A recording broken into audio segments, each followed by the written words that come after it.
Aspens Journey, Chapter 2. Where are you headed? They tried to remain calm while they tried to get out of Seville. Aspen sobbed quietly as they searched.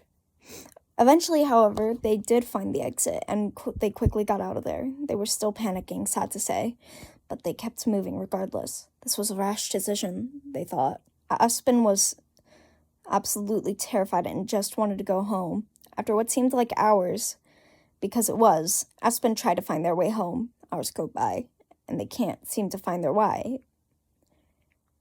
More time goes by, yet they're still lost. Aspen let out a small cry of hopelessness.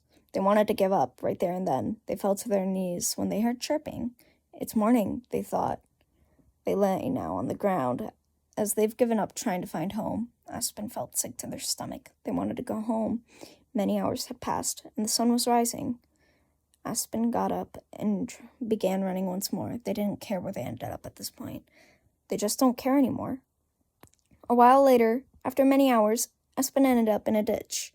Aspen sat down, completely out of breath and weak. They closed their eyes, hoping for the best. A hiss could be heard right behind them. Aspen turned around to see a rattlesnake, not attacking, but looking confused. Aspen looked at the snake with wide eyes, confused as to why it wasn't attacking them. The snake slithered towards Aspen, who recoiled in fear. Aspen let out a small gasp when the snake started to crawl up their arm, wrapping itself around them.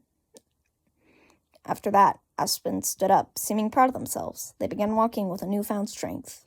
Aspen sighed and looked at the snake on their arm and decided to name it Puffin. They smiled down at Puffin, who seemed to smile back. Aspen kept walking, but they didn't know where they were going. Aspen wanted so desperately to go home, but at the same time, they had a new friend, a little snake called Puffin. Puffin made a little hissing sound, which made Aspen smile. While Aspen was distracted, another snake had come up and coiled around Aspen's leg. Aspen felt this and was shocked there was another friendly rattlesnake. The words, "You're worthless," played on repeat in Aspen's head. Aspen was just about to have a mental breakdown if it weren't for the snakes. They took a few deep inhales, which helped a little. Aspen smiled at the snakes once more before walking further.